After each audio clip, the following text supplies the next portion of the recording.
कि पवित्र ओंकार क्षेत्र है, मानवता का तट है। ऐसे पूर्ण भूमि में बैठकर हम लोग संतों का दर्शन, सत्संग, श्रवण कर रहे हैं, लाभ दे रहे हैं।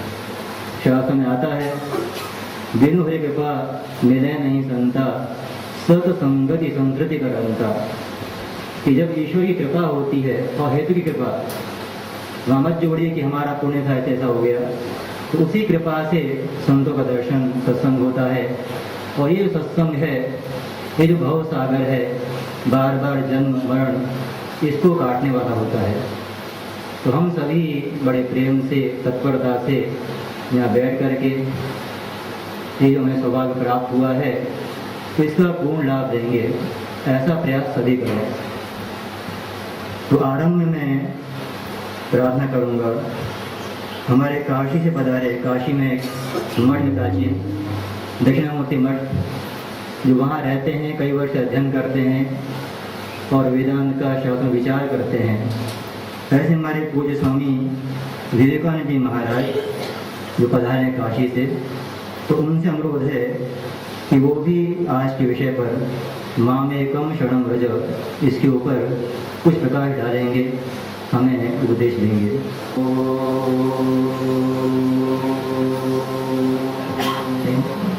स्वस्ति श्री गणेशाय नमः।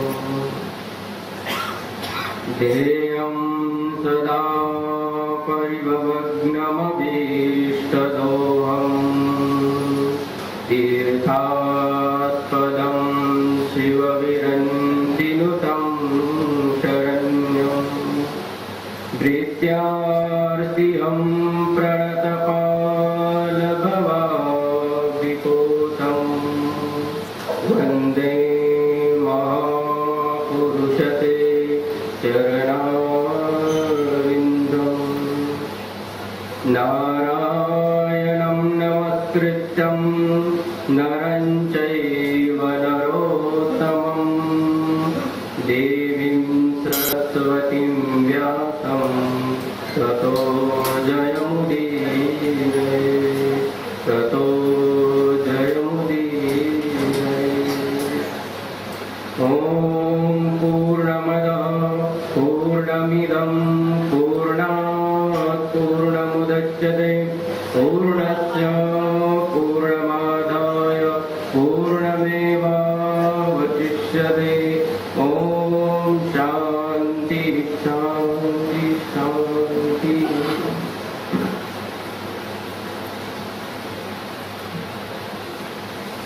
उपस्थित संत वृंद और इस संस्था के अधिष्ठाता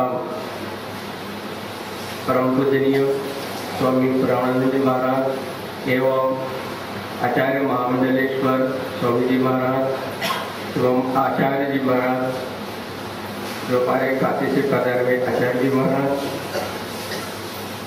उनके चरणों में सर्व प्रणाम वंदना करते हुए, एवं यहाँ की जो अधिष्ठात्री देवता है इस ओंकारेश्वर पुरम की,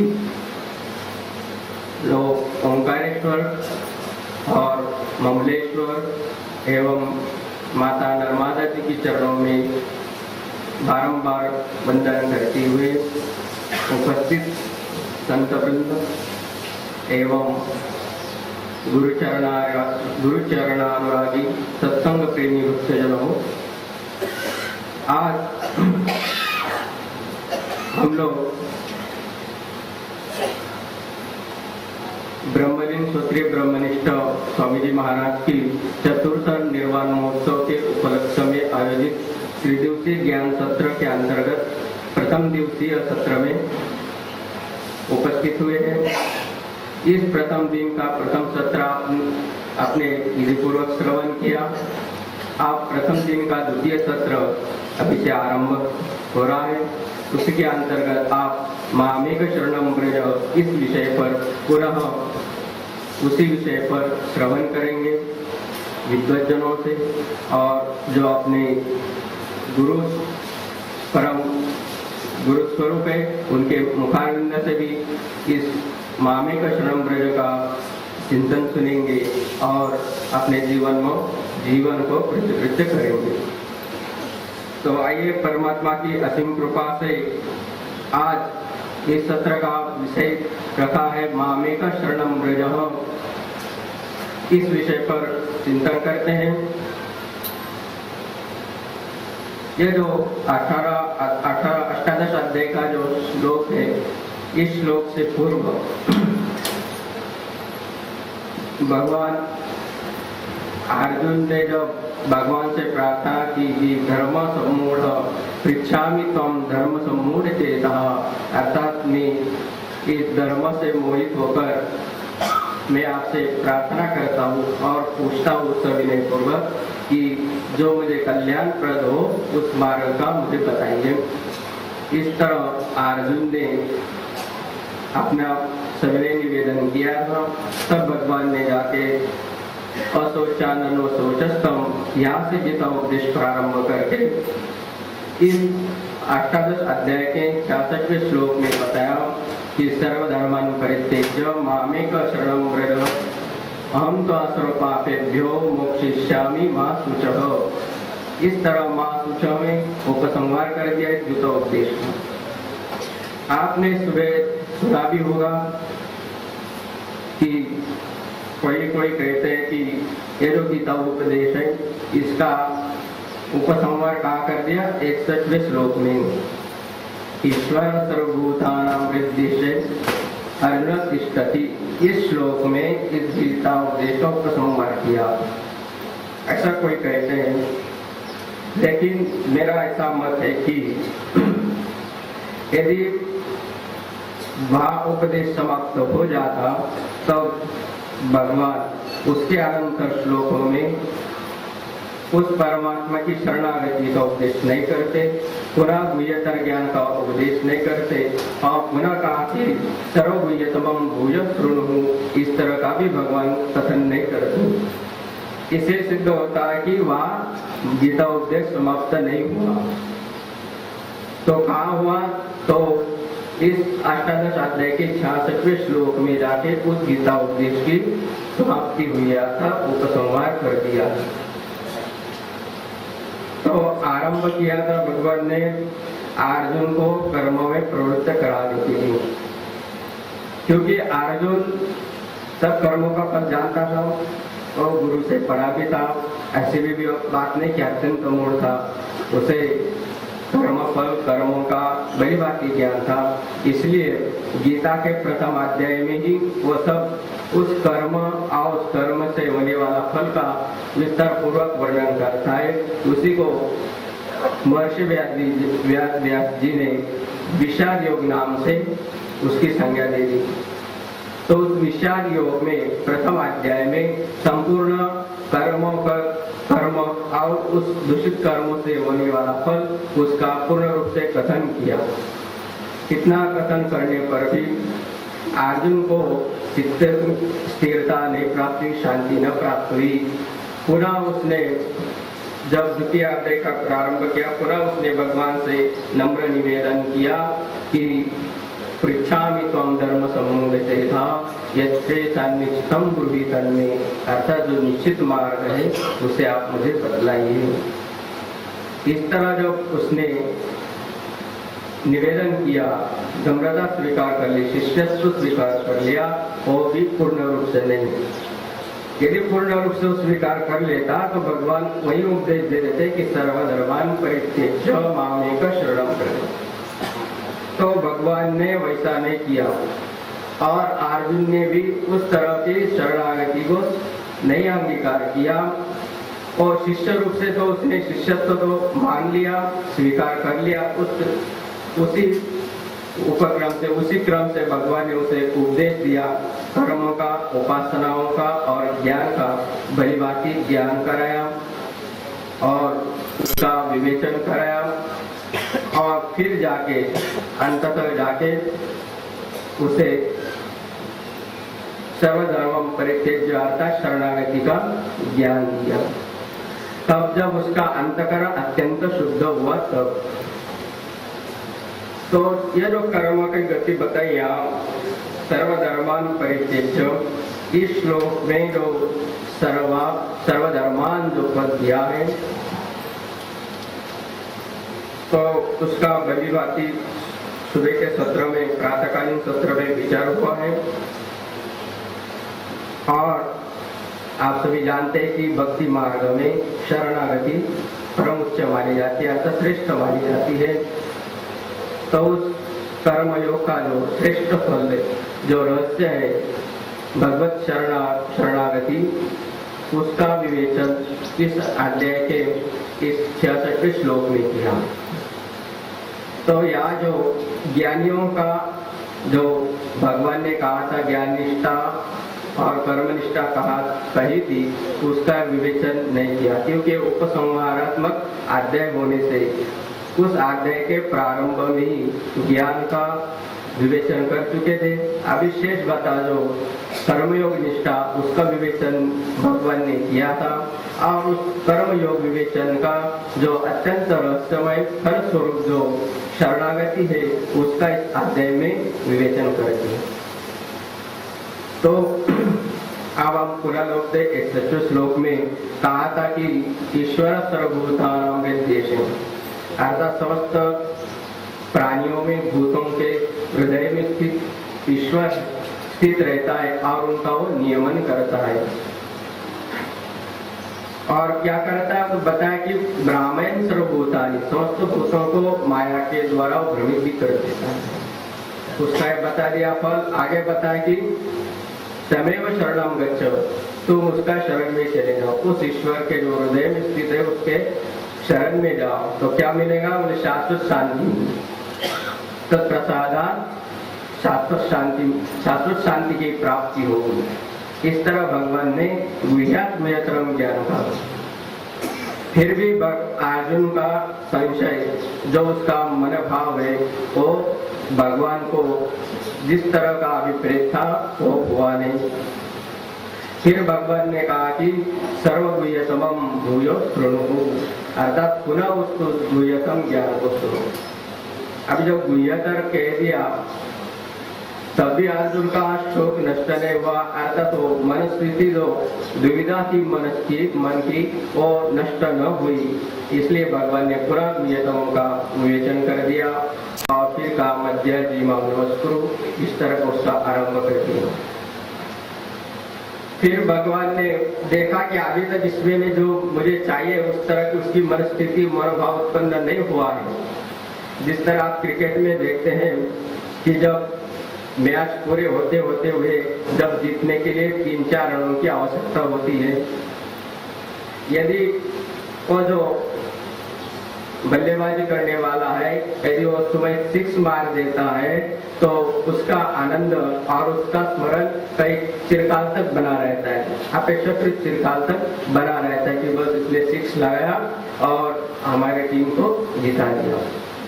इस तरह भगवान ने धीरे धीरे अर्जुन का संशय, जो संख्यात्मक स्थिति थी, उसका निराकरण करते हुए अंतिम जाके देखा कि ये कहीं ना कहीं पुनः संदेह में पड़ा है। तब भगवान इस अभिप्राय से इस श्लोक का अवतरण करते कि सर्वधर्मान् परित्यज्य मामेक शरणं व्रज। इस तरह का अवतरण करते हुए कि कम से कम अभी तो इसके मन में जो दुविधा स्थिति हुई है, जो संशय हुआ है, जो मोहात्मक स्थिति हुई है, वो पूर्णतः नष्ट हो जाएगी। तो कह दिया कि सर्वधर्मान् परित्यज्य मामेक शरणं व्रज। इस तरह कर सर्वधर्मान का विवेचन कर। या केवल यही है कि मामेक शरणं व्रज। यदि इसके ऊपर विचार करेंगे तो मुझ परमात्मा में कैसे शरण आ जाए, तो बताए कि सर्वधर्मान् परित्यज्य, समस्त धर्मों का परित्याग करते। तो धर्म शब्दों के कई अर्थ होते, लेकिन यह धर्म शब्द का अर्थ है कर्म और कर्मजनित फल। उन समस्त फलों को त्याग कर तुम मेरे शरण में आ जाओ। तो अर्जुन को पूरा संदेह होगा कि यदि मैं शरण में आ जाऊं और जो मेरे द्वारा युद्ध होने वाला है, उस युद्ध में जो बांधवों का वध आदि होगा, गुरुजनों का वध होगा, उससे यदि जो पाप होगा उससे क्या करूंगा, जो अधर्म उत्पन्न होगा वो तो मुझे भोगना ही पड़ेगा। तो भगवान ने पुनः कह दिया कि हम तो सर्व पापेभ्यो मोक्षयिष्यामि मा शुचो, अर्थात उन समस्त पापों को मैं तुझे मुक्त करा दूंगा, उस पापों से मुक्त करा दूंगा, तू शोक मत करो। इस तरह का भगवान ने उससे कहकर निश्चिंती दिलाई और उसका धीरे धीरे मोह नष्ट होने लगा। तो कहने का तात्पर्य यहाँ यही है कि यहाँ सर्वधर्मान से धर्म अधर्म का अधिग्रहण भी किया जाता है, और जब तक धर्म अधर्म का त्याग नहीं करेंगे तब तक निष्कर्म शुद्धि, अंतःकरण शुद्धि, आत्मज्ञान की प्राप्ति नहीं होगी। तो बोले इसमें कुछ प्रमाण है कि आप अपने मन से कह रहे हैं?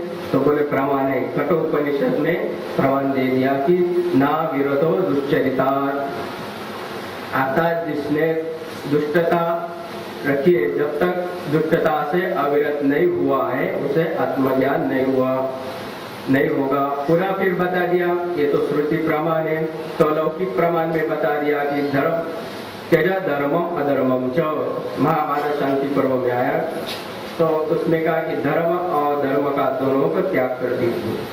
तब क्या होगा? तब निष्कर्म की प्राप्ति होगी।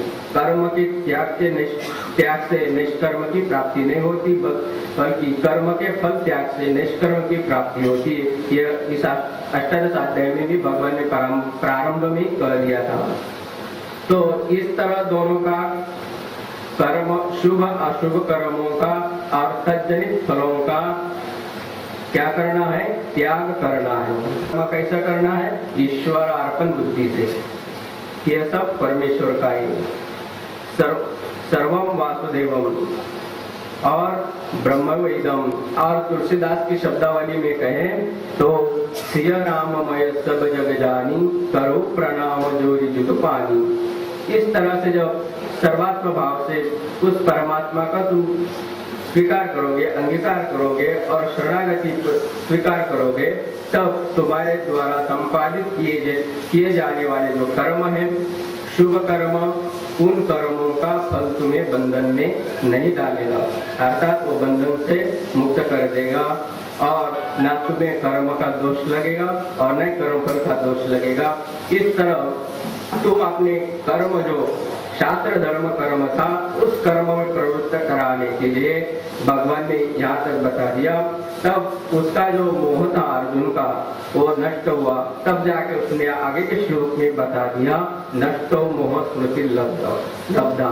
इस तरह का उसकी फलश्रुति बताकर वो निश्चिंत हो गया और अपने कर्तव्य कर्म में प्रवृत्त हुआ। तो व्यवहार दशा में इसका यही कहेंगे कि हम जो कर्म करते हैं, शुभ कर्म और अशुभ कर्म, उन समस्त कर्मों का फल बुद्धि से यदि उन कर्मों का हम संपादन करेंगे तो वह कर्म, वे समस्त कर्म हमें बंधन के कारणीभूत नहीं होंगे। वस्तुतः वो कर्म क्या अंतःकरण शुद्धि के द्वारा उस यथात्म परमात्मा दर्शन का यथात्म करा देंगे, यथात्म का दर्शन करा देंगे। अब इसमें सर्वधर्मान परित्यज मामेक शरणं व्रज, इसमें जो मामेक शरणं व्रज कहा है, तो मुझे परमात्मा में क्यों? तो बताए कि मैं जो परमात्मा हूँ कैसा हूँ? अजर अमर हूँ, जन्म मरण से रहित हूँ और सर्वनियंता हूँ, अच्युत हूँ और बोले सदा शुद्ध बुद्ध मुक्त और सच्चिदानंद स्वरूप में स्थित रहता हूँ। इस तरह मुझ परमात्मा में तुम शरण आओगे तो कोई तुम्हें कर्म का दोष नहीं मिलेगा, कोई दोष तुम्हें बाधित नहीं करेगा, बंधन में नहीं ले जाएगा। इस तरह कर्मों का समस्त फल भगवत अर्पण बुद्धि से करेंगे कर्मों का संपादन, तो कोई तुम्हें दोष प्राप्त नहीं होगा। न अर्जुन के लिए नहीं, केवल हम लोगों के लिए भी यदि भगवत बुद्धि से कोई भी कर्म करते हैं तो वह कर्म अशुभ गति को, अशुभ फल को प्राप्त नहीं होता है, बल्कि वह परमात्मा में समर्पित होकर हमारा अंतःकरण शुद्धि का कारण बनता है। इसी का ही हम स्मृति पुराणों में भी देखते हैं, कई दृष्टांत मिलेंगे आपको। जैसे महाभारत में देखिए द्रौपदी, आप सभी जानते भी हैं, द्रौपदी जब तक अपना बल था, अपने कुल का बल था, तब तक उसने भगवान की शरण नहीं ली। तो जब तक वो अपना बल था, कुल का बल था, तब अपेक्षा की दृष्टि से वो अपने जो पांडव पति है उनकी ओर दृष्टि किया कि कोई मुझे अपेक्षा से सहायता करे।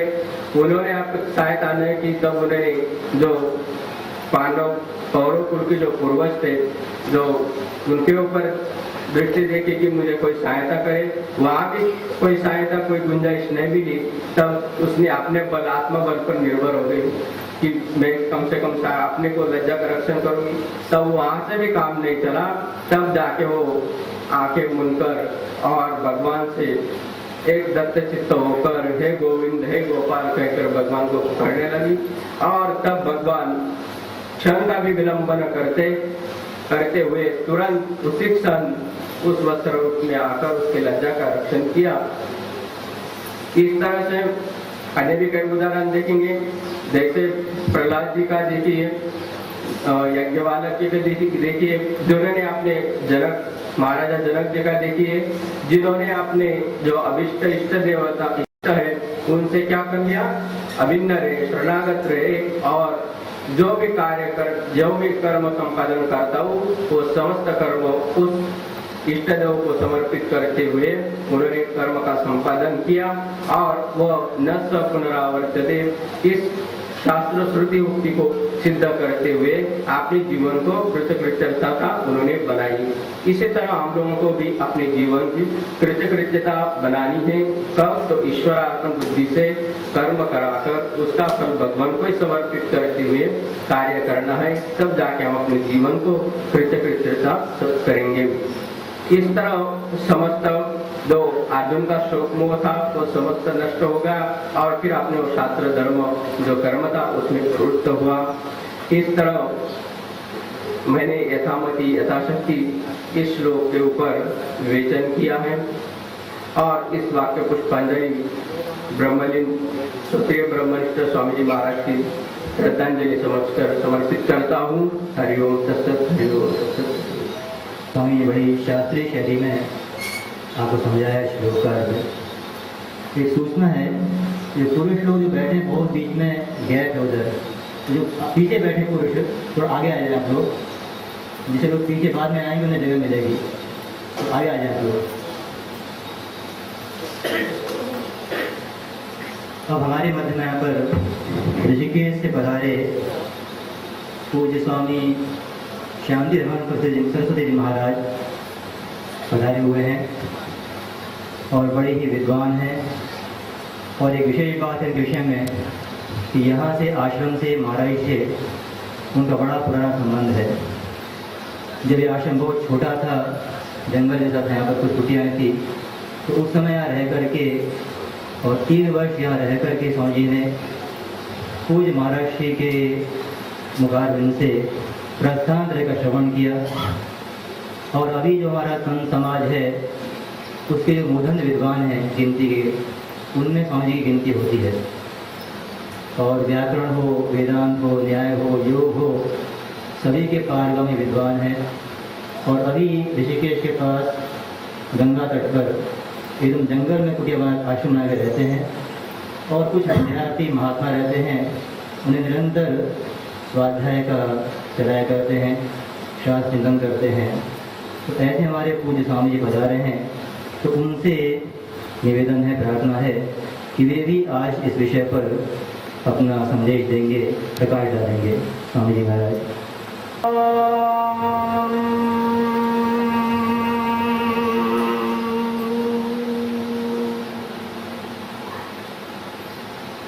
भद्रन्नो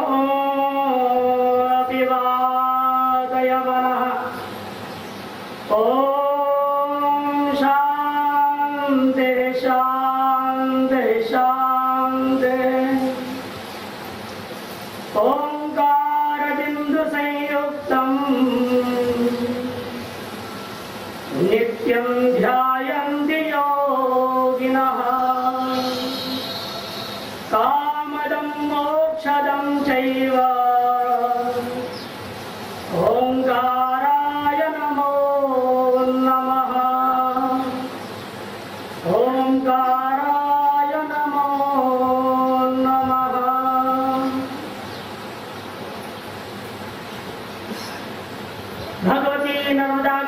प्रथम इस प्रांगण में स्व से अभिन्न नाम रूप मात्र भेद संपन्न उपाधि विशिष्ट समस्त आप सभी को हमारा सब प्रेम ओम नमो नारायण।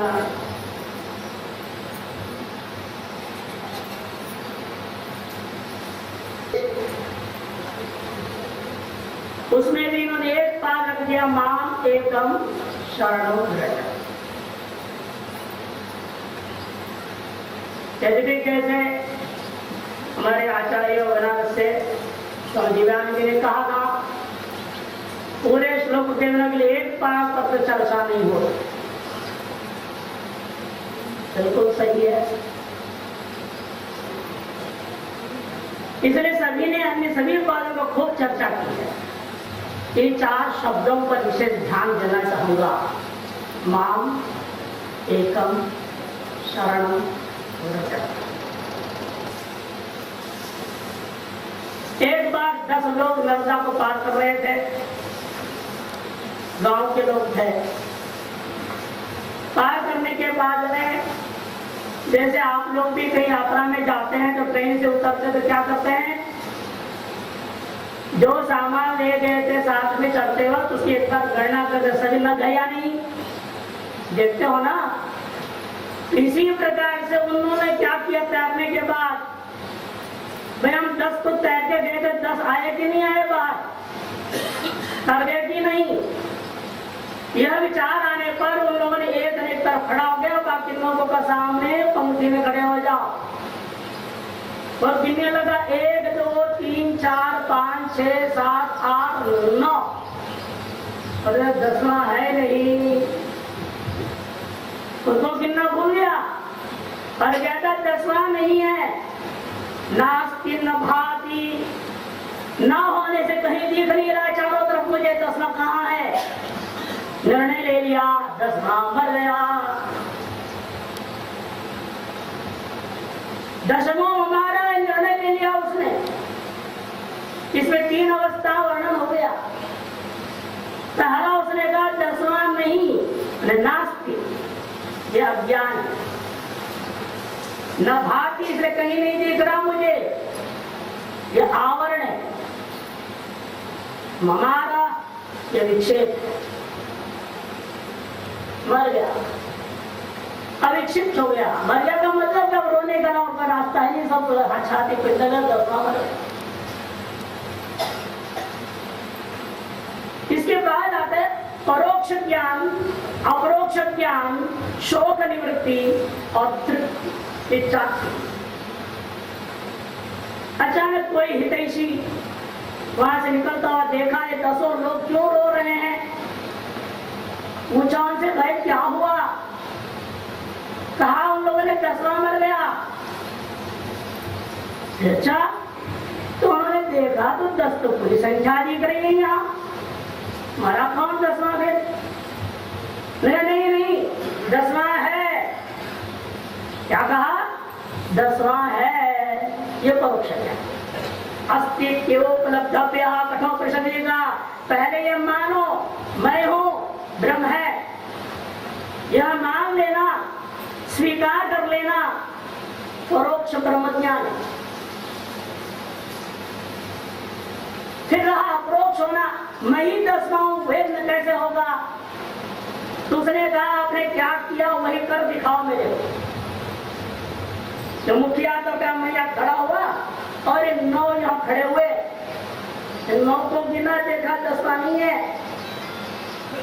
तब हितैषी ने कहा कि भाई तू कौन है ये बता, ये तो 9 हो गए, तू कौन है।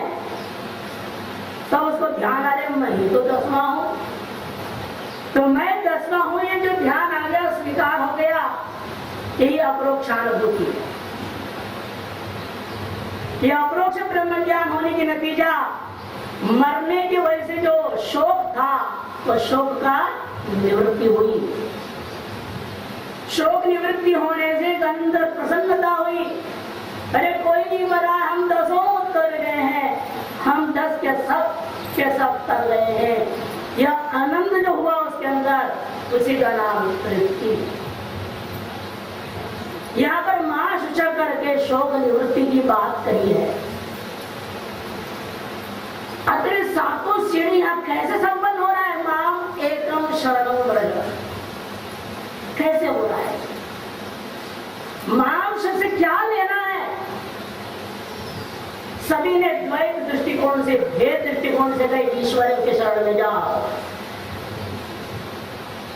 ठीक है, आम आदमी के लिए, सामान्य बुद्धि वालों के लिए यदि आवश्यक सृष्टि दृष्टिवाद हम मानते हैं वेदांत में, जहाँ ईश्वर है और ईश्वर ने सृष्टि की है, उस ईश्वरीय सृष्टि में हम बैठे हुए हैं जीव, और इस जीव का कर्तव्य उस ईश्वर के शरण में जाए। चाहे बिल्ली जैसे, चाहे बंदर जैसे, चाहे माता के गोद में बच्चा जैसे, अनेक दृष्टांतों से पूर्व वक्ताओं ने जैसे वर्णन किया, यह भेद सिद्धांत के आधार पर वर्णन किया, यह सृष्टि दृष्टिवाद के आधार पर सभी ने वर्णन किया है। वास्तविक वेदांत सृष्टि दृष्टिवाद नहीं है। ये तो जैसे आज के जमाने की भाषा में कहा जाए किंडरगार्टन में प्ले ग्रुप होता है ना, बच्चों का प्ले ग्रुप। जैसे बच्चा 2 साल 1 साल का होता है तो प्ले ग्रुप में डालते हैं, first standard, second standard, third standard, समझो पहली, दूसरी, तीसरी, चौथी कक्षा तक। ये सब सृष्टि दृष्टिवाद के मंदारी कार्यों के लिए वर्णन किया। मध्यमारी कार्यों के लिए कहा नहीं, दृष्टि सृष्टिवाद है। तू है तो तेरे लिए जगत है, तू नहीं है तो तेरे कोई जगत नहीं। सुषुप्ति का अनुभव करते हैं और स्वप्न में हम ही सब कुछ बन जाते हैं, जैसे बाहर में वास्तव में ही ये सब बना हुआ हूं, है भीतर बाहर जैसा दिखता है। शांत परिकल्पित बहिर्व दृश्यमान, विश्वं दर्पण दृश्यमान नगरी। जगन्नाथ शंकराचार्य तो दक्षिणामूर्ति स्तोत्र के पहला श्लोक में पूरे सेवागम को बहुत सुंदर ढंग से जो वर्णन किया है, तो यही है विश्वं दर्पण दृश्यमान नगरी तुल्यं निजांतर्गतम पश्यन् आत्मनि मायया बहिर्मुखं भूतं यथा दिखया। जैसे निद्रा रूपी दोष के वजह से आप अपने स्वप्न को अपने अंदर देख रहे हैं, लेकिन दिखता कहाँ है, लगता है सब कुछ बाहर दिखाई देता है। ये दृष्टि सृष्टिवाद है। उसे वास्तव में जागरूक ने भी ये एक स्वप्न ही है। किसका स्वप्न है? तुम्हारा ही स्वप्न है। अपनी अज्ञान की वजह से हम ही अपनी आप पे सब चीजों को देख रहे हैं और उसमें निमित्त बना लेते, कर्म है, अविद्या है, माया है, अज्ञान। नाम एकम शरणं। नाम शब्द का क्या होता है फिर दृष्टि सृष्टिवाद में? नाम शब्द का सृष्टि दृष्टिवाद के अनुसार तो सवेरे से सुन ही रहे हैं आप। अब दृष्टि सृष्टिवाद के अनुसार नाम कौन होगा? आप ही होंगे, क्यों? आप ही देख रहे हैं इसको, आप ही देख रहे हैं। जैसे स्वप्न में आप शोक मग्न हैं, तो कौन है? आप ही तो है वहां। निवृत्त कौन होगा? आप ही निवृत्त होंगे ना शोक से जब जगोगे। उसी प्रकार यहाँ पर भी शोक मग्न आप हैं, आपको निवृत्त होना है, आपको अपनी शरण में जाना, बाहर कहीं नहीं जाना, अपनी शरण में जाओ। ये कैसे होगा बाबा? अपने शरण का तात्पर्य क्या है? सर्वधर्मान परित्यज्य। यहाँ धर्म से वो सब व्याख्या नहीं होगा जो हमारे पूज्य आचार्य ने कहा, आदरणीय आचार्य ने कहा और अन्यों ने कहा, बल्कि आप धर्म सब अलग ही व्याख्या करिए दृष्टि सृष्टिवाद से। धर्म का मतलब 2 धर्म है। एक होता आपका अपने स्वाभाविक धर्म है, चाहे वो सच्चिदानंद स्वरूप है। ईश अंश जीव सुख राशि कहा ना, आप सुख राशि आनंद सागर है आओ, यह आपका स्वाभाविक धर्म है। लेकिन आपने भूलवश अपने ही भ्रांति से अपने में अनेकों धर्मों को आरोप कर लिया है। क्या क्या धर्म आपने आरोप किया अपने ऊपर? विचार करके देखिएगा। सबसे पहले आप अपने आप को क्या मानते? कोई आपको कहे ए गधा, आप क्या बोलोगे? स्वीकार करोगे? हाँ मैं गधा हूं। नहीं, मैं मनुष्य हूं। सबसे पहले अपने अंदर आपने मनुष्यत्व रख लिया। ये मनुष्यत्व धर्म आप अपने पर आरोप कर लिया अपनी आत्मा में कि मैं मनुष्य हूं। अरे मैं हम ब्रह्मास्मि में ब्रह्म हूं, मैं भूल गया और मैं मनुष्य पकड़ लिया। सबसे पहले मनुष्यत्व धर्म आ गया। मनुष्यत्व धर्म आते ही आपके कान में जन्म से ही छोटेपन से भूख दिया गया था। आप ब्राह्मण या तो क्षत्रिय वैश्य या शूद्र, आपके अंदर घुसा हुआ है मैं ब्राह्मण हूं। मनुष्यत्व आया, फिर दूसरा ब्राह्मणत्व आया। ब्राह्मणत्व आने के बाद मैं ब्रह्मचर्य आश्रम का हूं या गृहस्थ आश्रम का हूं या वानप्रस्थ आश्रम का या संन्यास आश्रम हो, ये दूसरा घुसा।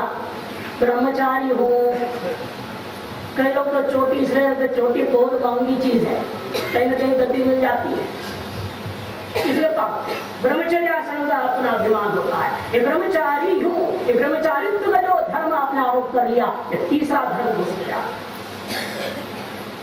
इतना ही पर्याप्त नहीं था, कईयों ने तो परीक्षा दे करके वेदांत आचार्य का बहुत बड़े कागज में लिखा रहता है, लाल किला बहुत लगा रहता है और अपने मैं वेदांत आचार्य हूँ, मैं सब दर्शन आचार्य हूँ, मैं अमुक हूँ, मैं अमुक हूँ। वो एक और विशेषण को सा लिया, एक और धर्म आ गया। उतना पर्याप्त नहीं होगा, साधु समाज ने देखा रे बहुत बड़ा पुराने बहुत अच्छे हैं, सब कुछ है, चलो इनको महामंडलेश्वर बना दिया जाए। एक महामंडलेश्वर धर्म में घुस गया और कुछ इनको महाधर्म में घुस जाता है। अरे इतना क्या कहूँ, कितने तो ऐसे छापते विशेषणों को देख के बड़ा आश्चर्य होता है। जिस निर्विशेष ब्रह्म का अनुभव करने आए, घर बार छोड़ करके कितने सविशेष धर्मों को जोड़ ले रहे हैं। ये सारे धर्म आप अपने पर आरोपित कर चुके हो। इन सर्व धर्मान पर इन धर्मों,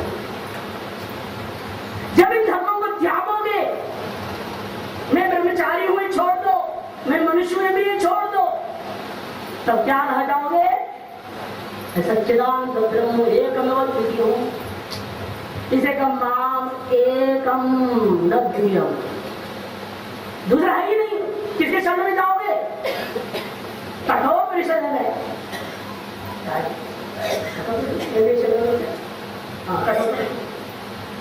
सुंदर वर्णन किया भाष्यकार ने, वहां ध्यान रखिएगा इस बात में। मान एकम शरण जो बहुत महत्वपूर्ण है उस मंत्र का। यमेव एष वृणुते, ये यम और एष इन दो शब्दों को दो व्याख्या किया।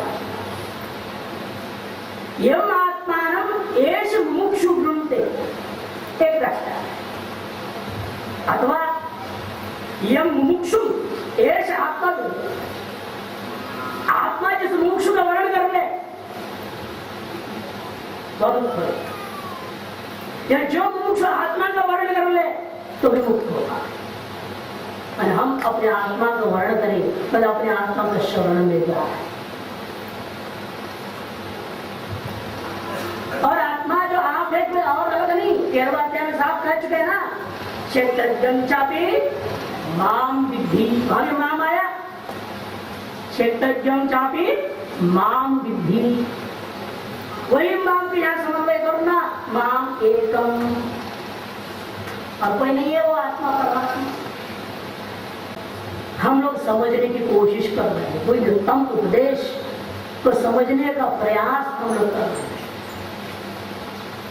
और श्रोता रूपेण जो मैं इस रूप में भाषित हो रहा हूं, आप सबके रूप में मैं अपने आप को धन्यवाद देता हूँ कि अवसर हमें इस रूप से मिला है।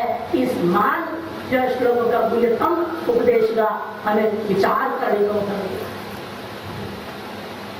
आजादवाद में एक में जो हुआ ही नहीं, बार बार आप होगा तो हे राम, तीनों ही काल में जगत ही नहीं हुआ। तो पास को सुनते हो ना,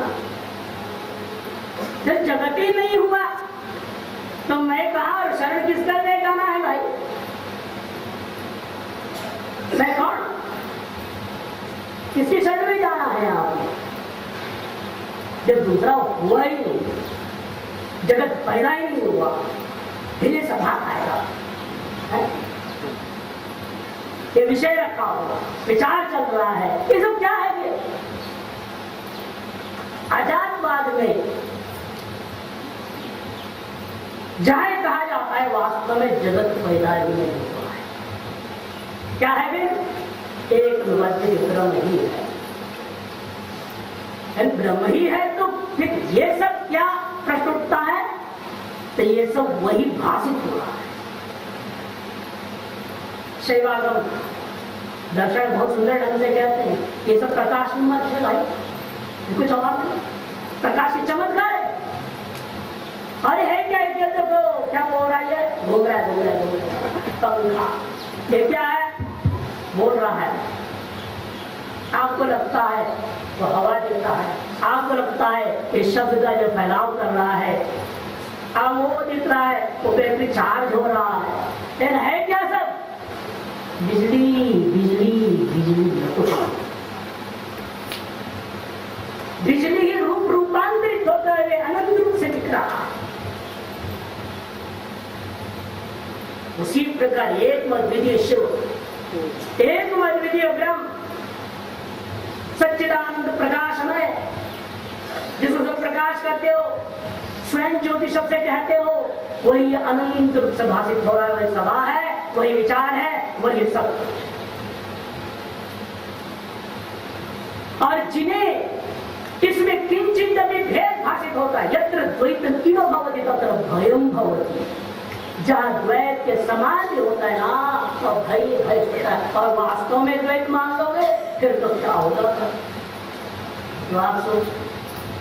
लेकिन आश्चर्य, एक संस्कार, एक वासना इसी विचित्र है कि अकेलेपन में आपको रमन एकाकी रमते, श्रुति भी कहती है एकाकी न रमते। किसी बच्चे को अकेले कमरे में छोड़ दो, जब तक खेल रहे उसको कुछ पता नहीं, तो ठीक है, जहाँ थोड़ा हो जाए बाहर इधर देते हैं, मम्मी नहीं, पापा नहीं, भाई नहीं, बहन नहीं, कोई नहीं, फिर रोना शुरू कर देते, चलाना है। अरे अकेलापन था, कितना अच्छा था, कितना सुखी हो, कोई नहीं, ना मारने वाला, पीटने वाला, ना झगड़ा करने वाला, वो तो कुछ भी नहीं, ना भाई ना बहन कोई नहीं है, प्रसन्न होना चाहिए, किंतु रोता है, चलाता है, भागता है, चारों तरफ ढूंढता अपना माता पिता। यही दुर्दशा हम सब का है। हमें एक अद्वितीय एकाकी है, लेकिन अपने आप को मान लिए मैं भय में हूँ, शोकग्रस्त हूँ। नारद जी तक ने भी कह दिया मैं शोकग्रस्त हूँ, अनंत शास्त्र पढ़ लिया, लेकिन तब भी शोक मात्र आप जैसे विषयों से सुना, लेकिन अभी तक मेरा शोक से मिलता। वो आत्मज्ञान मुझे दीजिए जिसमें शोक से तब सकते। उन्होंने कहा जो कुछ तूने पढ़ा है सब शब्द मात्र है, शब्द का जाल। हम लोग जो पढ़ रहे हो पढ़ा रहे हैं, शब्द का जाल है। जो सुन रहे हो ये भी शब्द जाल है, वैखरी है। नाद सिद्धांत वाले वैखरी मध्यमा पश्चिम की परा नाद बिंदु करातीत होकर के चलते हैं, उनकी अपनी सिद्धांत में नाद बिंदु परिषद वगैरह है, वर्णन करते हैं। ये तो शब्द का अत्यंत स्थूल रूप है। वास्तव में शब्द का वास्तविक स्वरूप क्या है? उनका कहना है वो तो आनंद रूप है। वह शोक का नाम ही नहीं, स्पर्श ही नहीं। इसे लोग आगे क्या कहा? अहम का स्वरूप प्राप्त हो मोक्ष। का मतलब क्या है? न पुण्य पुण्य स्पर्शतः। श्रुति क्या कहती है? इस आत्मा से पुण्य और अपुण्य का स्पर्श ही नहीं होता। जब पुण्य पाप का स्पर्श ही नहीं है, इसलिए गारंटी से कहा दे रहे हैं तुम यदि अपने आत्मा में चले जाओ तुमको मैं पुण्य पाप से मुक्त कर देता। कौन होता है मुक्त करने वाला? खुद ही मुक्त हो जाता है, कोई मुक्त करता नहीं। इसलिए देखिए मोक्ष इष्यामि है, कहाँ पर रखा रही है? मोक्ष इष्यामि दृढ़ लगा है ना, निजंत का दृढ़ लगा रूप है व्याकरण के अनुसार। मोक्ष दिला दूंगा, किससे दिलाओगे भाई? खुद नहीं दोगे। मोक्षयामी नहीं कहते हो, मोक्ष इष्यामि कह देते हो। कारण यह है कि त्यागे तो सही भला, जब तक त्यागोगे नहीं तो मिलेगा क्या? त्यागा शांतिरनंतरम त्यागा देव, त्यागे नहीं होगा तो तुम मानस हो। ये जो हम लोगों ने आरोप कर लिया है, जो आरोपित धर्म है, इनको जब तक हम त्यागेंगे नहीं तब तक हम अपना स्वतंत्र स्थित नहीं होगा। अतएव तीनों सिद्धांत के अनुसार श्लोक का थोड़ा थोड़ा फर्क पड़ता है। तो माम जो क्षेत्र जी को कहा गया था मैं वही हूं, वही माम यहाँ पर दोहरा रहे हैं। और वो माम अनेक नहीं है, क्योंकि वहां ने कहा क्षेत्र किंचापि माम, वह क्षेत्र कितने हैं? अनेक हैं। से माम भी वहां अनेक है, वही माम यहाँ बोल रहे हो कि यहाँ जाने कब तो रह जाएगा तो मुक्ति कैसे? इसलिए कहते एकम विशेषण सर्वोपाधि रहितम इत्यर्थः, सर्वोपाधि रहित है। सकल जो आरोपित धर्म की वजह से जो कुछ भी द्वैत भाषित हो रहा है उसके अभाव को, उसके अस्तित्व राहित्यता को स्पष्ट करने के लिए एकम शरणम का सभी ने बहुत सुंदर किया, जो सर्व प्रसिद्ध अर्थ किया है। लेकिन आप नए लोगों को भी एक नया अर्थ भी साथ में ले जाना जरूरी है, इसलिए जान के बुद्धि में जाए ना जाए, ऊपर से उड़ जाए, ये सुनना जरूरी है। शरणम शरीरम, शरीर शब्द बनता है ना श्री हिंसायाम धातु से, उसी श्री हिंसायाम से शरणम बना रहे हैं। हिंसित, हिंसा करना पड़ता है। शरणम रजा, शरण हो जाओ तो मतलब हिंसा करो। क्या हिंसा करना? निर्दयता पूर्वक तुम्हारे द्वारा माना गया मनुष्यत्वादी को काट फेंक देना। हमारे गुरुदेव महाराज बार बार कहा करते थे, असंग शस्त्र दृढ़ रक्षा, दृढ़ता पूर्वक काटनी पड़ती है। दया से अमान्य सच्ची अमान्य करते हो ना, ऐसे नहीं कटेगा संसार। सेव काटने के जैसे संसार नहीं कटने वाला। दृढ़ छित्वा, बड़ी दृढ़ता पूर्वक काटनी। वही यहाँ पर शरणम भजम रे काट डालो, ऐसे काट डालो दोबारा इसका अस्तित्व का भान ही न रह जाए। माम एकम शरणम भज, ये सारा उपदेश क्यों किया? आप लोगों ने जैसे सुना उपक्रम अशोच्यान अन्वशोचस्त्रम प्रज्ञावादाश्च भाषसे गता सुन गता सोच नानो शोचन्ते पंडिता। अशोच्या वास्तव में सब क्या है? जो अनेक दिख रहा है, पुरुष स्त्री नपुंसक भेद से दिख रहा है, जब चेतन विभाग में दिख रहा है, क्या है ये? ये सब अशोच है, शोक के योग्य कोई नहीं। अशोच्यान अन्वशोचस्तम, अनु अशोचस्तम, थोड़ा अनु को घटा करके व्याख्या करें। जो शोक करने योग्य नहीं, उन्हें देखकर तुम शोक कर रहे हो, क्योंकि वास्तव में इनमें से एक भी मरने वाला है नहीं। न चाहे तेम्रियते वा कदाचिन नायम भूत्वा वा न भूयव, आगे कहा कि नहीं मर, वास्तव पहले ही होते हो। अरे पहला कौन हुआ? अरे डेट ऑफ बर्थ और डेट ऑफ डेथ, जन्म का तारीख और मरण का तारीख किसका है? शरीर का। और शरीर ने क्या कहा? वासा से जीर्णानि यथा विहाय, जैसे सड़ा कपड़ा उठा फेंक दे तो नया ले लेते हो, वैसे चोला छोड़ा दूसरा पकड़ा शरीर, यूं चलता है।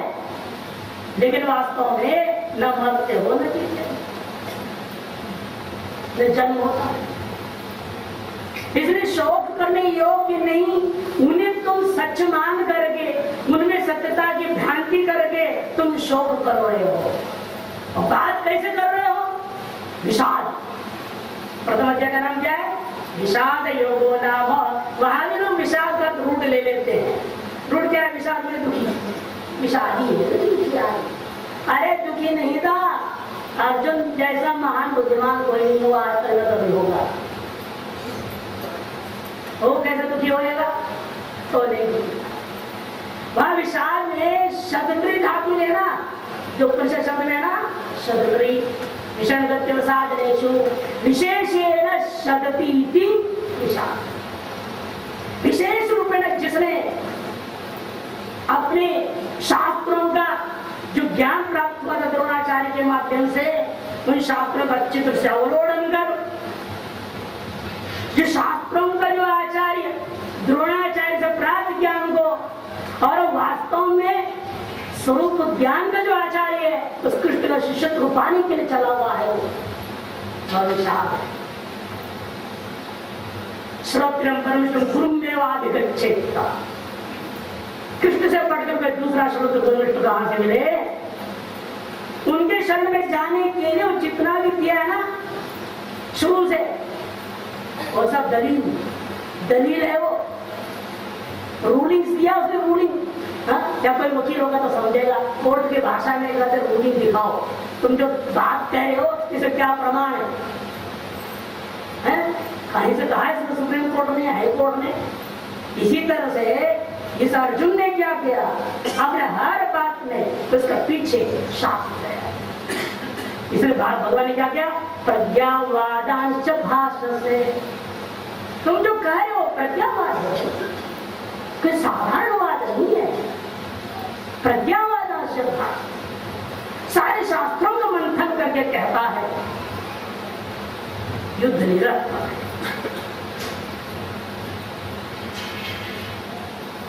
युद्ध करता भी है। अंतर क्या था? वास्तव में पहले युद्ध करने का अहंकार था और अब युद्ध होता है उससे, करता नहीं। कर्तृत्व भोक्तृत्व रहित दृश्य में कुछ भी हो गए, न कुर्वन्न कारयन्, भगवान ने कहा न कुर्वन्न कार्यं, न करता हो न कराता हुआ रहता है, वो होता है। हमारे परम गुरुदेव संन्यास की परंपरा से बता रहा हूं, शिवानंद सरस्वती महाराज हुए ऋषिकेश में, वो कहा करते थे chopping would and carrying water before enlightenment and after enlightenment, but before I was doing and now it's happened. शायद अंग्रेजी जाने वाले समझ गए होंगे, हिंदी में फिर बता देता हूं। उनका कहना है पहले भी, क्योंकि आश्रम कैसे बसता, आज से लगभग 100 साल पहले की बात है ना, उस समय वहां कोई गाड़ी घोड़ा नहीं तो कुछ भी, जंगल जाते थे शौच करने, वहां से लकड़ी इकट्ठा करके लाते, काट कूट के लाना पड़ता। और नहाने में नीचे गंगा जाते थे, वहां गंगा से 2 बाल्टी पानी लाना पड़ता, क्योंकि चॉपिंग वुड लकड़ी काट कूट के लाना और कैरिंग वाटर में गंगा से पानी लाना, ये दोनों काम आत्म साक्षात्कार से पहले भी होता रहा और बाद में भी वही कर रहा हूँ। लेकिन अंतर क्या है, बोलने के लिए कर रहा हूँ, वास्तव में पहले करता था और अब हो रहा है। पहले कर्तृत्व भोक्तृत्व था और मैंने इतने लकड़े ढोया। यहाँ कई लोग बोलते हैं, बड़ा सुन के आश्चर्य भी होता है, मैं 40 साल से सेवा कर रहा हूँ, मेरा कोई मान सम्मान नहीं, मेरा कोई पूछताछ नहीं होती। अरे भाई तुम इतनी अहंकार से क्यों बोल रहे हो? 40 साल की सेवा तेरी तो 40 मिनट के सेवा के बराबर में नहीं रहेगा। कैसे अहंकार रखते हो? तो ये अहम को छोड़ो, मैंने कुछ नहीं किया है, गुरु जी ने करा लिया सेवा, ये आपका सौभाग्य। इसी का नाम मां में करुणा हो जाओ। ओम पूर्णमदः पूर्णमिदं पूर्णात् पूर्णमुदच्यते पूर्णस्य पूर्णमादाय पूर्णमेवावशिष्यते। ओम शांति शांति शांति। हमारे गुरु स्वामी जी ने बड़े सुंदर ढंग से शास्त्रीय शैली से आपको श्लोक का गूढ़ अर्थ, ये गुह्यतम श्लोक है, ये सबसे रहस्यमय श्लोक है गीता का, तो उसके श्लोक का जो स्तर है उसके अनुरूप ही व्याख्यान दिया। जो 3 वाद है वेदांत के, दृष्टि दृष्टिवाद और अजातवाद, ये तीनों के अनुसार ही श्लोक का क्या अर्थ होगा समझाया। शरण क्या है, एक क्या है, माम क्या है, ये सब हमें समझाया, अनेक शब्दों के अर्थ बताए। और मुख्य तो इसमें यही बताया कि जो अध्यात्म हमने किया है अपने ऊपर, मैं ब्राह्मण हूँ, क्षत्रिय हूँ, ब्रह्मचारी हूँ, ये जो अहंकार पाल रखी है, इसका त्याग ही मुख्य त्याग है। जब ये त्याग करेंगे तभी सच्ची शरणागति होगी और तभी ज्ञान के द्वारा सभी पापों से मुक्ति होगी, शुद्धि होगी। तो इस प्रकार से स्वामी ने बताया। मैं तो बोल रहा हूँ सुबह से, पर आदेश स्वामी जी का कि कुछ देर आपको विषय बोलना है, तो मैं प्रयास करूँगा। जैसा सुना है गुरुजनों से, मैं तो कोई विद्वान नहीं हूँ, पर जैसा श्रवण किया है पूज्य महाराज जी से, पूज्य गुरु जी से और पूज्य स्वामी जी से, तो कुछ इस श्लोक के ऊपर बोलने का प्रयास करूँगा। आप सभी जानते हैं गीता जी का ये अंतिम उपदेश है भगवान का, इसके आगे कोई उपदेश नहीं है। समस्त शोकों का नाश होता है। तो यही सभी जो वेदांत है उनका तात्पर्य है कि सम्यक ज्ञान से अज्ञान का नाश और सभी पापों से, कर्मों से मुक्ति। तो यही तात्पर्य गीता का भी होना चाहिए। इसीलिए भगवान भाष्यकार ने ऐसा ही मान करके ये श्लोक है इसका अर्थ ज्ञान पर किया है। भाष्यकार इसका अर्थ करते हैं कि जितने धर्म हैं सर्वधर्म उनका त्याग करना है और धर्म सबसे अधर्म भी लेना है। आप कहेंगे महाराज हम तो धर्म करेंगे, केवल अधर्म नहीं करेंगे, पर जब तक आप कर्म कर रहे हैं तब तक धर्म अधर्म इनका संबंध छूटता नहीं है। स्वयं भगवान ने कहा है गीता में कि सर्वारंभ है दोषेण धूमे नाग्नि विवाहता। जितने भी आरंभ हैं कर्म हैं, जैसे आप कहीं आग लगाएंगे तो न भी चाहें तो धुआं स्वतः आता है। ऐसे जब भी आप कर्म करेंगे, चाहे कितना शुद्ध हो, यज्ञ हो, दान हो, तो कोयले में दोष आ ही जाता है, भले हम समझ ना पाए तो अधर्म बन जाएगा। यदि सभी धर्म अधर्म छोड़ना है तो क्या करना है? तो भाष्यकार कहते हैं कि सभी कर्मों का त्याग करो, संन्यास करो। ये उत्तम अधिकारी के उपदेश है वहाँ पर। तो कहा महाराज तो संन्यास से बोल रहे हैं, पक्षपात कर रहे हैं, पर विचार करेंगे तो ऐसी बात नहीं है। देखिए ज्ञान हमें क्या प्राप्त करना है। हमने मान रखा अपने आप को भी, जैसे बताया स्वामी ने अनेक धर्म दान रखे हैं। मैं ब्राह्मण, मैं सन्यासी, मैं ब्रह्मचारी और आगे जाए थोड़ा शरीर के धर्म, मैं घोड़ा, मैं नाटा, मैं लंबा। इंद्रिय धर्म, मैं देखने वाला, सुनने वाला, बोलने वाला, मैं बहरा, मैं काना। ये हमें है नहीं, पर आरोप कर रखे हैं। मन के धर्म, मैं सोचने वाला। बुद्धि के धर्म, मैं बुद्धिमान, बड़ा विचारक। ये सारे धर्म हैं, ये हमने वास्तव में है नहीं। ये हमने अपने ऊपर दाद रखे हैं, ओढ़ रखे हैं। तो ये जो धर्म है, अध्यस्त धर्म, कल्पित धर्म, इनका त्याग ही मुख्य त्याग है। पर उस त्याग की सामर्थ्य के लिए जो आपके कर्म हैं उनका त्याग भी करना पड़ेगा। क्यों? इसलिए कि जो व्यक्ति ने पहले कर्म किए, चित्त शुद्ध हुआ, वेदांत श्रवण किया, तो यही उपदेश दिया गुरु ने कि तुम करता नहीं हो, भोगता नहीं हो, तुम शुद्ध आत्मा हो। पर ये ज्ञान पचता नहीं है, क्योंकि अनेक जन्मों से कोई मानते हैं मैं करता, मैं भोगता, मैं जीव परिचिन। इस ज्ञान तो हो जाता है हमको परोक्ष, पर इस ज्ञान से मोक्ष नहीं होता, काम नहीं बनता।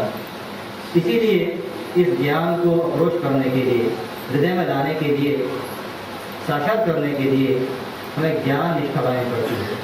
मगर जो हमने श्रवण किया, मनन किया, एक निश्चय किया कि मैं जीव नहीं हूँ, मैं करता नहीं हूँ, भोगता नहीं हूँ, मैं शुद्ध ब्रह्म हूँ, इस निष्ठा की दृढ़ता के लिए, इस ज्ञान के अप्रोच के लिए हमें निरंतर इसकी चिंतन रहना पड़ेगा। पर यदि आप कर्म करते रहेंगे तो बात प्रसिद्ध है, जब कर्म होता है तो भेद लेके होता है। तो कर्म हो है, आप यज्ञ करते हैं तब भी मैं यज्ञ करने वाला अलग, हवन कुंड अलग, अग्नि अलग, जो डालते हैं आहुति वो अलग, और जो फल मिलेगा वो अलग। तो जितने हैं ये क्रिया, कर्ता, कर्म, करण, कर्म, फल, इनका भेद दे बिना कर्म होता नहीं। और कर्म में अभ्यास चाहिए। आप अभिषेक करते हैं शिव जी का, क्या बोलते हैं संकल्प में, अमुक शर्मा अहम, अमुक पुत्र अहम, ये बोल के कर्म होते हैं।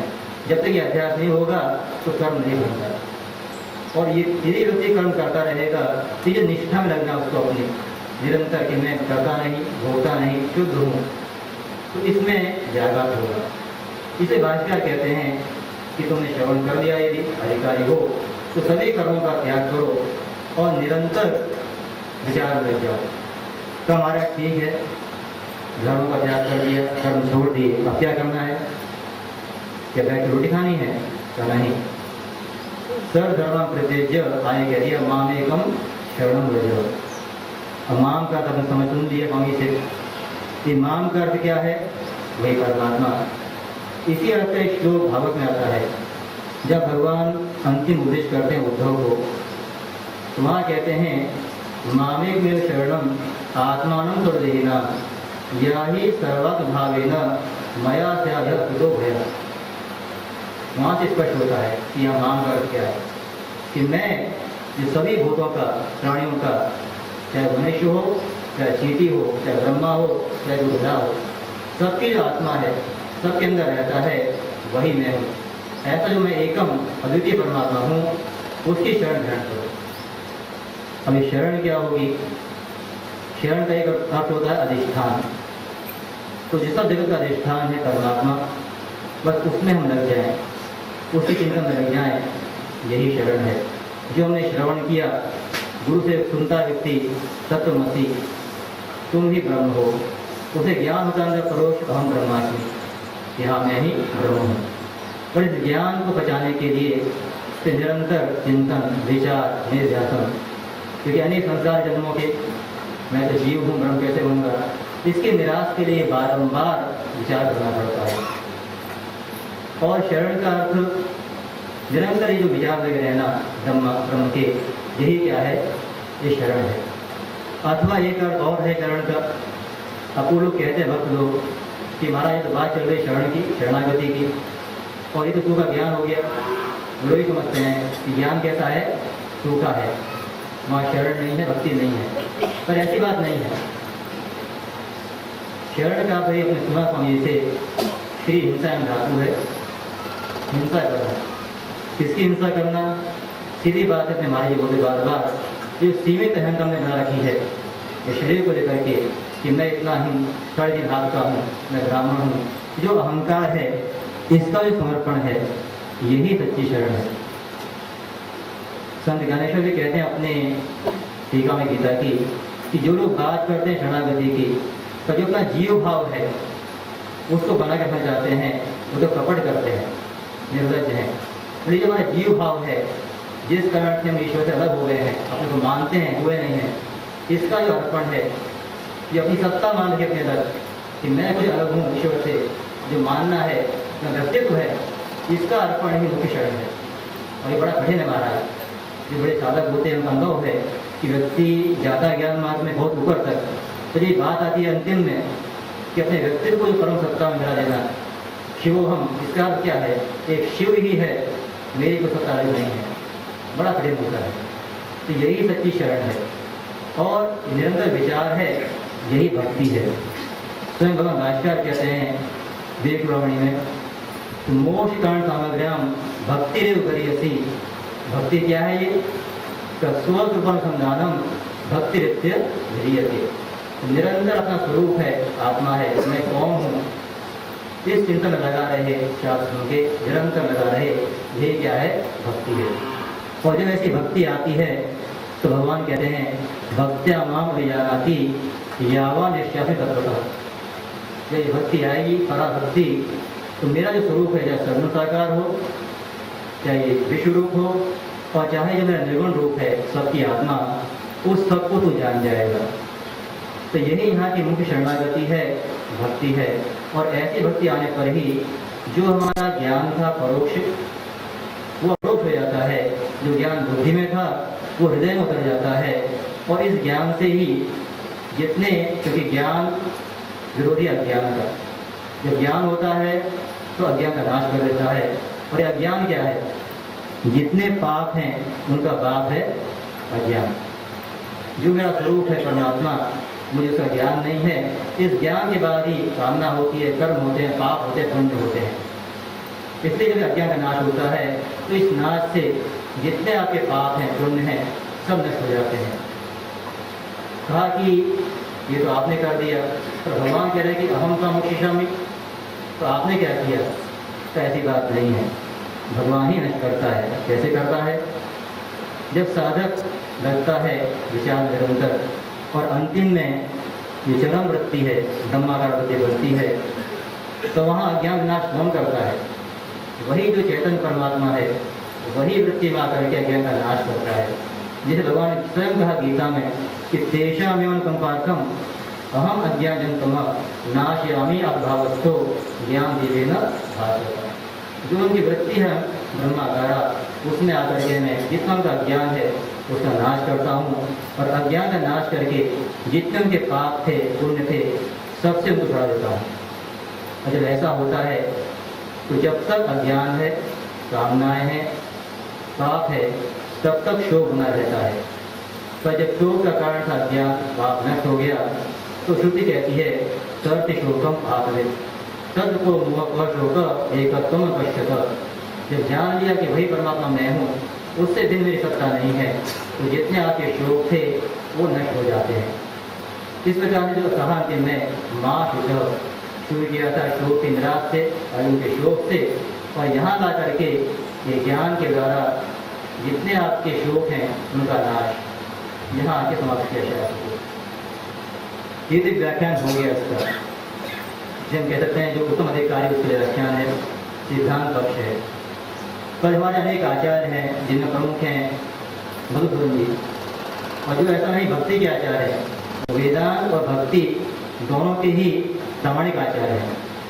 तो उन्होंने भी और अन्य लोगों ने इसकी अन्य व्याख्या भी की है। क्यों व्याख्या करते हैं, इसमें वो कारण देते हैं कि देखिए भगवान ने क्या कहा उनको कि ततो वक्ष्यामि ते हितम्। पहले कहा कि यथेच्छसि तथा करो, उपदेश कर दिया विचार कर और जैसा चाहे वैसा कर दे। अब सुनकर उनको भय हुआ तो फिर कहा नहीं, तू मेरा प्रिय है, जो तेरा हृदय होगा हितम होगा तुझे कहूँगा। अब कहने के बाद उपदेश करते हैं इस श्लोक का, ठीक है मान सकते हैं, उसको निमित्त बना करके जो अधिकारी उत्तम है उन्हें उपदेश कर दिया संन्यास का, ज्ञान का। पर अर्जुन को इस ज्ञान उपदेश से क्या मिलेगा? क्योंकि पहले कह दिया अर्जुन को कि तू तो कर्म का अधिकारी है, संन्यास नहीं करना, कर्म कर, युद्ध कर। अर्जुन को कर्म करना है तो उसके लिए संन्यास का उपदेश नहीं बनता। और गीता सभी के लिए है, तो जो उसका अंतिम उपदेश है वहाँ भी सभी के लिए एक उपदेश, एक संदेश, संकेत होना चाहिए जिसको लेके वो साधना कर सके। तो इसी बात को लेकर के वो लोग अर्थ करते हैं कि देखिए भाई आप जो भी हैं, चाहे गृहस्थ हो, ब्रह्मचारी हो, वानप्रस्थ हो, जो आपके धर्म है, कर्तव्य कर्म है, उन्हें करते रहिए। पर जो उनका आश्रय है धर्म का, अपने कर्मों का, उसे छोड़ दीजिए। ये जो आश्रय का त्याग है यही यहाँ धर्मों का परित्याग है।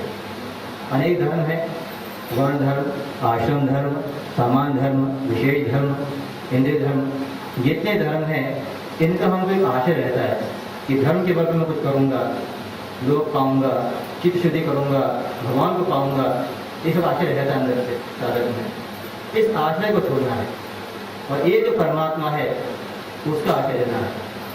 हम देखते हैं संसार में प्राय जीव होते हैं, उनका आशय होता है जगत, मतलब पदार्थ जगत के, अच्छा घर है, ठीक बेटे हैं, धन है तो मैं सुरक्षित हूँ, ये मेरा आश्रय है। पर विचार कीजिए जो जगत और उसके पदार्थ स्वयं विनाशी हैं, वो आप रक्षा क्या करेंगे? जितना आपका धन है, बेटे हैं, जब आप शरीर छोड़ेंगे सब यही छूट जाएगा, हो सकता है पहले ही छूट जाए। तो उनके सारे आप चाहें कि हम बच जाएं, संभव नहीं है। इसके बाद व्यक्ति विचार करता है, शायद सुनता है, तो वो आशय रहता है धर्म का। ठीक बात है, धर्म का आशय बहुत बड़ा है, वो इस लोक में रक्षा करता है आपकी, और जो परलोक है वहाँ भी रक्षा करेगा। आप धर्म करेंगे, आप स्वर्ग जाएंगे, वहाँ से आके फिर अच्छे धर्म देंगे, अच्छे कर्म करेंगे।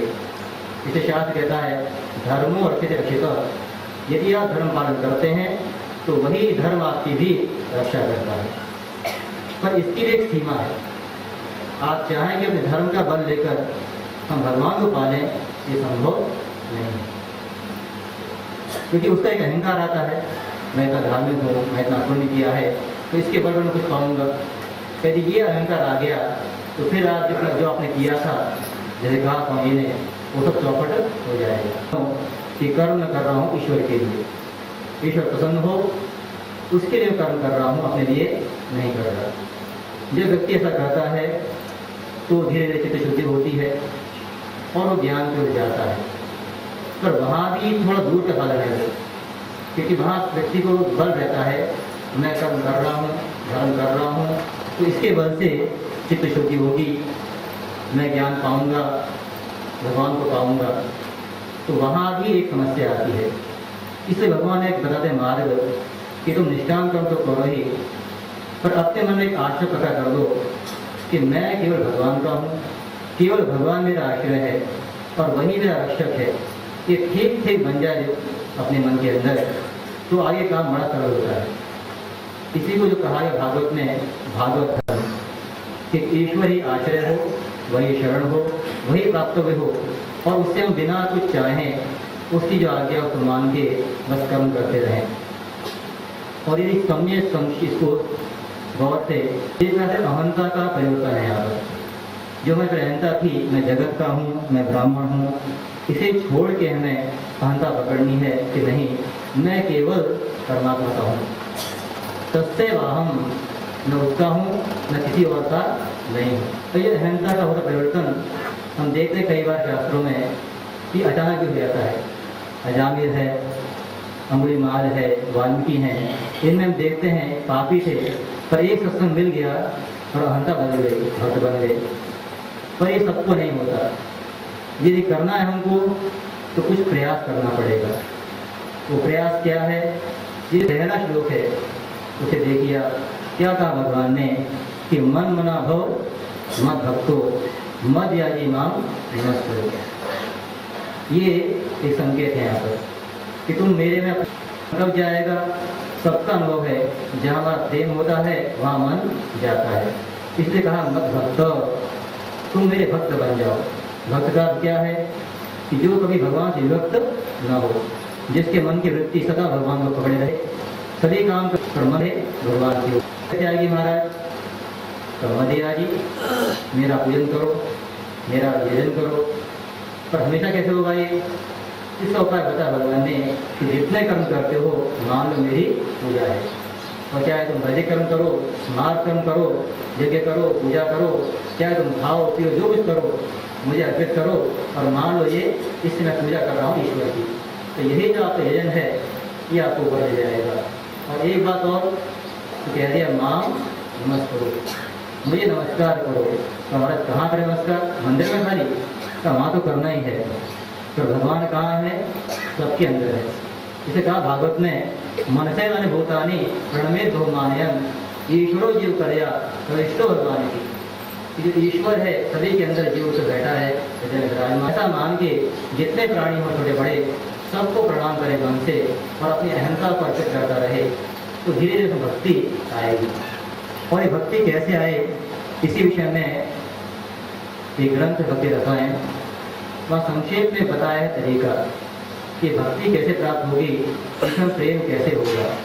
वह कहा कि प्रथम महतां सेवा तद दया पादता ततः श्रद्धा तेषां धर्मेषु ततो है गुणस्तुति। सबसे पहले क्या करो? जो महापुरुष हैं, ज्ञानी हैं, भक्त हैं, जिनके पास बैठे से शांति मिलती है, उनका संग करो, उनकी सेवा करो। और ये शास्त्र में बताया है कि प्रथम भक्ति संपन्न कर संगा, उनकी सेवा, उनका संग, बिना इसके कोई संसार पार होता है। वो करो। जब करोगे तो क्या होगा? तद दया पादता, उनकी दया की, कृपा की आप में योग्यता आएगी। पर इसके लिए आपको भी प्रयास करना पड़ेगा। आप सेवा करें किस प्रकार से? विनय से, प्रेम से, इंद्रियों को संयम करें, शांत रहें, शांत रहें। और सबसे बड़ी बात यह है कि हम सेवा तो करते हैं, पर ऐसी दया क्यों नहीं होती, कृपा क्यों नहीं होती? क्योंकि उस सेवा से हम कुछ चाह लेते हैं। संत हैं, सेवा करेंगे, पुत्र हो जाएगा, धन मिल जाएगा, घर बन जाएगा। जब तक ये रहेगा तब तक सच्ची दया प्राप्त नहीं होगी। तो जितने अपनी कामना संसार की छोड़ के केवल बिना कामना के उनकी सेवा करेंगे, तो जो उनकी सच्ची कृपा है वो प्राप्त होगी। और इसके बाद जो उनके धर्म है उनमें ठीक श्रद्धा होती है कि जिन धर्मों को करके, कर्म करके इन्होंने प्राप्त किया ईश्वर को, यदि मैं ऐसा बन जाऊं तो मैं प्राप्त कर सकता हूँ। और ये आने के बाद ही हरि गुण स्तुति, वास्तव में हरि का गुणगान है, कथा है, उसमें प्रेम के बाद ही होता है। आपने सेवा करी, उनकी कृपा हुई, उसके बाद ही सच्चे मन में आपको सच्चे अर्थ में जो कथा में रुचि पैदा होती है, और ये रुचि होने के बाद ही ततो रत्यम ग्रोत्पत्ति, जिस रति है भगवान में प्रेमा भक्ति है, उसका उदय के बाद ही होता है। और जब ये हो गया तो करते करते उसका स्वरूप जैसा भक्त बन जाएगा तो ईश्वर की ओर से उसकी ज्ञान व्यवस्था हो जाती है। स्वयं भगवान ने कहा गीता में कि ये सर्वाणी कर्माणि मयि सन्निधत्तरः अनन्येन योगेन मां ध्यायन्त उपासते तेषाम् अहं समुद्धर्ता मृत्यु संसार सहारा, कि जो सारा भाव छोड़ करके अपनी शरण लेकर के अनंत भाव से मेरा अध्ययन करते हैं, सब कर्मों से मेरा अध्ययन करते हैं, तो मैं स्वयं उनका उद्धार संसार से करता हूँ। भगवान की प्रतिज्ञा है, जब इस तरह व्यक्ति होता है तो जितने उसके पाप हैं उनसे भगवान ज्ञान देके मुक्त कर देता है और शोक से पार कर देता है। और एक अंतिम बात मैं कहूँगा एक रहस्य यीशु शरणागति में, कि यदि ऐसे भक्त से वैसे संभावना कम है पर एक पाप बनता है, कोई अधर्म बन जाता है, तो उसका दोष उसे नहीं लगता। इसमें प्रमाण है गीता का एक श्लोक, जब भगवान कहते हैं सर्व कर्माणि अपि सदा पूर्वाणम विभाषय, भले तो सारे कर्म कर, इसका अर्थ है भगवान भाष्यकार सर्व कर्माणि निषिद्धानि अपि, क्या निषिद्ध कर्म आपसे हो जाए तब भी दोष आपको नहीं रहेगा। क्यों? क्योंकि वो इतना ऊपर उठ गया भक्त, उसे अपना सारा भाव कर्म अर्पित कर दिया भगवान को, तो जो उसकी गलती है वो भगवान की हो जाती है और भगवान उस गलती से उसे क्षमा कर देते हैं। तो ये शरणागति इस प्रकार की है, इसका व्याख्यान किया गया है उनको द्वारा। जो सामान्य अधिकारी हैं उनके लिए यही शरणागति एक मार्ग है जिसे अपनाकर वो सरलता से भगवान प्राप्त कर सकते हैं। तो इतना कहते हुए मैं अपनी वाणी को विराम देता हूँ और इसके बाद मैं प्रार्थना करता हूँ। हमारे बीच में परमादर्श आचार्य महामंडलेश्वर पूज्य स्वामी विरलानंद जी महाराज बैठे हुए हैं। आप सभी जानते हैं उनको, विरक्त संत हैं, निरंतर भ्रमण करते हैं, लोगों को उपदेश सत्संग करते रहते हैं और यहाँ तो उनका विशेष कृपा रहती है। सभी वर्ष चार्मा नहीं करते हैं और यहाँ रह करके हमें कथा सुनाते हैं और संतों को स्वाध्याय कराते हैं। तो बड़े ही विद्वान संत हैं, तो इनके मुख से भी हम इस विषय में कुछ सुनेंगे, श्रवण करेंगे।